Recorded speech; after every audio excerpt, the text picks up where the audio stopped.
Welcome to 48 Hours In at the Eisbach in Munich. Most of you probably know Munich for its cars, football and of course the Oktoberfest. What might surprise you though is the active surf scene and the many people carrying boards around. But where are they taking them exactly? Well, they're most likely heading towards the English Garden. The English Garden is a beautiful public park and a very popular place to sunbathe, relax and cool off. The almost 4 square kilometer big park is located in the city center and features the world famous stationary wave right at the entrance here. The wave is free to use and open to anyone. Just get in the queue and wait your turn. You should however be an experienced surfer, or at least don't mind wiping out in front of the sometimes huge crowd. Due to the ever rising demand, please be aware that the locals have priority on the weekends. The wave is open all year round, and yes, there are actually people surfing in the winter as well.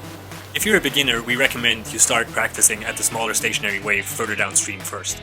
And for those of you who just want to go for a swim, the best place to enter is right after the big wave.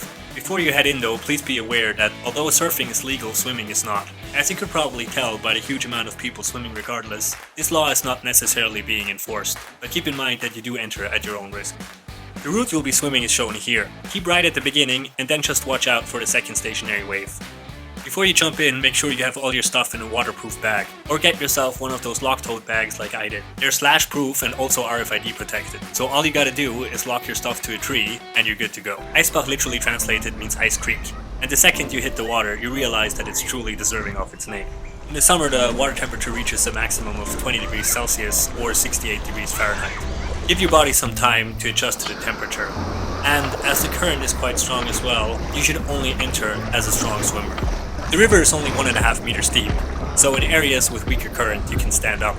As you can't see the bottom of the river and there's sometimes rocks or even glass there, we advise you wear some waterproof shoes.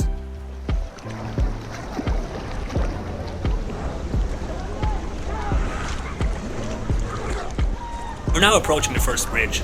If you're floating on something, now is the time to get off to avoid hitting your head. Try hanging from the side of the bridge, but leave some space for the other swimmers. Oh, and make sure that your shorts or bikini aren't too loose, if you want to keep wearing them at least.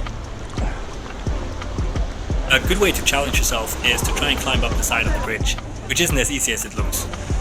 Or, you can just hang out for a bit.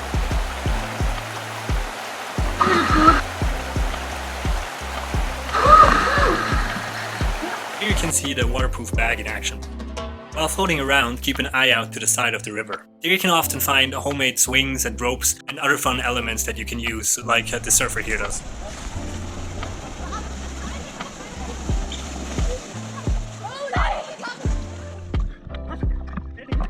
Up ahead we have another swing now.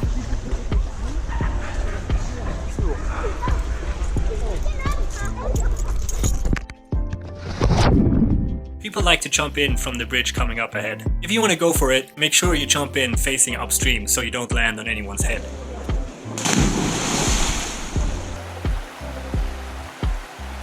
We're now approaching the second stationary wave, which is smaller and ideal for beginners, as you can see here.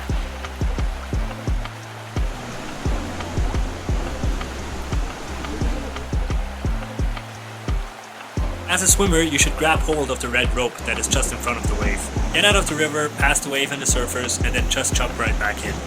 Once you caught it, you can move to the left and grab the handrail. Continue forward until you reach the exit.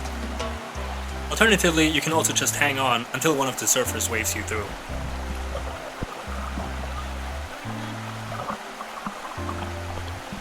As it's quite shallow, a good way to get through the wave is by lying flat on your back and going feet first.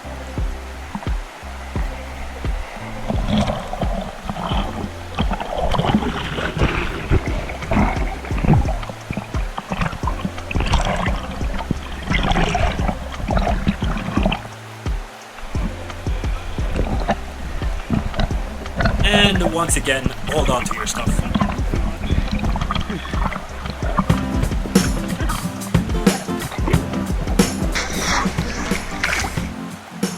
Now this goes on for a bit.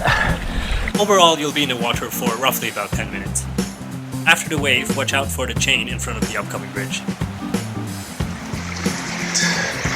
So yeah, we're just under another bridge now. And you can keep going like this for a while.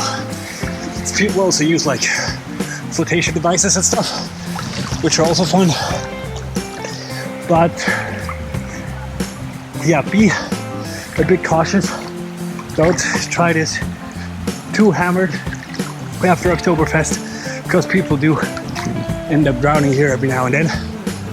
But overall, this is a really amazing fun thing to do. So right here, we're now coming towards one of the most popular exits. The reason for that is there's a tram.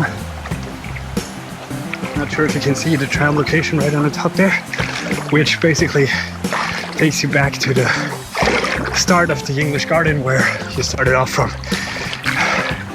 And here's also two really convenient ladders to get out. Plus, you can totally stand, which is nice.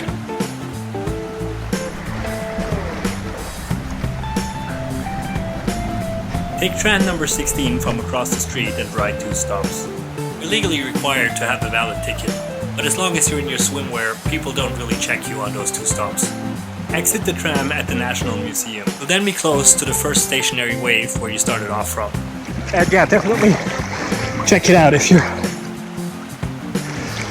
in Munich in the summer. That's the kind of thing you want to be doing. Thanks for watching, and we hope you have an amazing time at the Eisbach. That's it.